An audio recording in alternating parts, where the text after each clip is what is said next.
गौरांग ने टेबल पर रखा फोन उठाया और एक नंबर मिलाते हुए बोला, अभी के अभी कुछ आदमी मेरे ऑफिस में भेजो और इस घटिया आदमी को बाहर निकालो यहाँ से।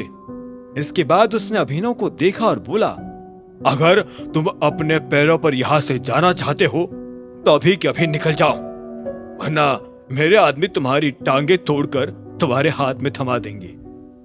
अभिनव समझ गया था कि अब उसे जो भी करना था जल्दी करना था, इसलिए उसने अपना फोन निकाला और सीधा अकरम को फोन मिला दिया।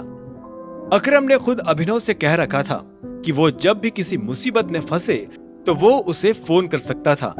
उधर जैसे ही अकरम ने फोन उठाया तो वो घबराते हुए बोला, मैं तुम्हें फोन करने ही वाला था अभिनव, कल रात को क्या हुआ था उसके बारे में हम बाद में बात कर सकते हैं। अभी मैं कहीं फंसा हुआ हूँ और तुम्ही ने कहा था कि मैं जब भी कहीं फंस जाऊं तो तुम्हें फोन कर सकता हूँ। हाँ बिल्कुल कहा था, मुझे याद है, पर बताओ तो बात क्या है। अभिनव ने अकरम की कही ये बात सुनकर एक गहरी सांस ली और बोला, कोई मुझे और मेरी कंपनी को धमकाने की कोशिश कर रहा है। ये सुनते ही गौरांग गुस्से में अपनी कुर्सी से खड़ा हुआ और चिल्लाते हुए अभिनव से बोला, किसे फोन कर रहे हो तुम? तुम मुझे धमकी दे रहे हो, डरा रहे हो मुझे? अभिनव ने उसकी बात पर जरा भी ध्यान नहीं दिया और बोला, एक आदमी मेरे ऊपर चार्जेस लगवाने वाला है और ये मुझे कंपनी से निकालने की धमकी भी दे रहा है। ये कह रहा है कि या तो मैं नौकरी छोड़ दूं या फिर ये मेरे ऊपर चार्जेस लगवा देगा।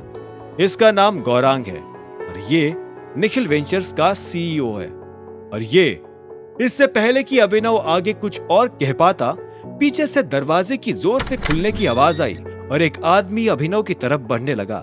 उस आदमी को देखते ही गौरांग चिल्लाया, फोन ले लो इसका। गौरांग की बात सुनते ही उस आदमी ने अभिनव के हाथ से उसका फोन छीन लिया और उसे दीवार की तरफ जोर से फेंक दिया। अभिनव के फोन के टुकड़े टुकड़े हो गए थे। ये देखते ही गौरांग हंसते हुए बोला, शाबाश, काफी मजेदार। चलो अब इसे उठाओ और यहाँ से बाहर फेंक दो, और अगर ये बीच में नाटक करे तो शर्माना मत, बुरी तरह से मारना। गौरांग की बात सुनते ही अभिनव ने हाँ में सिर हिला दिया। वो इतनी देर से बस इसी पल का इंतजार कर रहा था। वो खुद भी किसी न किसी को बहुत जोर से मारना चाहता था। चले बाहर निकल। इतने में गौरांग के एक आदमी ने अभिनव से कहा। उधर गौरांग आराम से अपनी कुर्सी पर बैठ गया था। अभिनव ने उस आदमी की बात तो सुनी, लेकिन जवाब में बोला, मैं यहाँ से एक इंच भी नहीं हिल पाऊंगा। अगर तुम चाहो तो मुझे यहाँ से हिलाने में मेरी मदद कर सकते हो। अभिनव की ये बात सुनते ही वहां खड़े सारे आदमी उससे नाराज हो गए। एक आदमी ने अपनी शर्ट की आस्तीन चढ़ाई और गुस्से में अभिनव की तरफ देखते हुए कहा, क्या नहीं, हम अभी तेरी मदद कर देते हैं।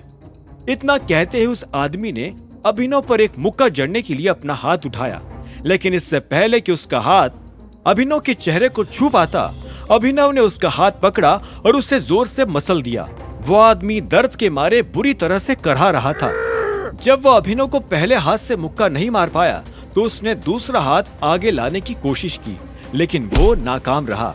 अभिनव उससे पहले ही उसके पेट में एक मुक्का मार चुका था। अब उस आदमी के दर्द की कोई सीमा नहीं रह गई थी। जब अभिनव को लगा कि उसका काम पूरा हो गया है तो उसने उस आदमी को छोड़ दिया। वो आदमी सीधा फर्श पर गिर पड़ा। वही अभिनव से दूर खड़े बाकी आदमी एक साथ उसके ऊपर टूट पड़े। अभिनव नीचे झुका और उनके पेट में एक एक करके मुक्के जड़ने लगा। वो सभी एक साथ रुक गए थे। इतने में अभिनव बारी बारी से उनकी धुलाई करने लगा था। ये देखकर गौरांग का दिमाग खराब हो गया। उसने चिल्लाते हुए कहा, यह सब क्या चल रहा है? तुमने अपनी माँ का दूध पिया है या नहीं? मैंने तुम्हें मारने के लिए रखा है, मार खाने के लिए नहीं। लेकिन उसकी बात का कोई असर नहीं हुआ। अभिनव ने 5 मिनट से भी कम समय में उन सब आदमियों को फर्श पर लिटा दिया था। उन सभी से निपटने के बाद आखिरकार अभिनव गौरांग की तरफ बढ़ने लगा।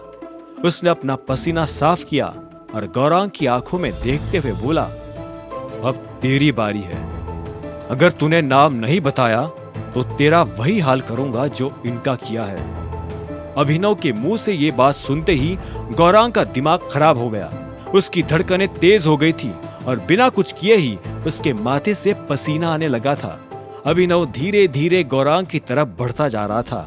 अब आगे क्या होने वाला था, क्या गौरांग अभिनव को सच्चाई बता देगा या गौरांग की कोई और चाल अभिनव के गले का फंदा बन जाएगी? आखिर कौन था वो जिसने अभिनव की जिंदगी बर्बाद करने के लिए गौरांग को आगे किया हुआ था? इन सभी सवालों के जवाब जानने के लिए सुनते रहिए आगे की कहानी जानने के लिए देखें अगला एपिसोड सिर्फ पॉकेट एफएम के यूट्यूब चैनल पर, और द रिटर्न ऑफ टाइगर के सारे एपिसोड्स को सुनने के लिए डिस्क्रिप्शन में दी लिंक से डाउनलोड करें पॉकेट एफएम ऐप।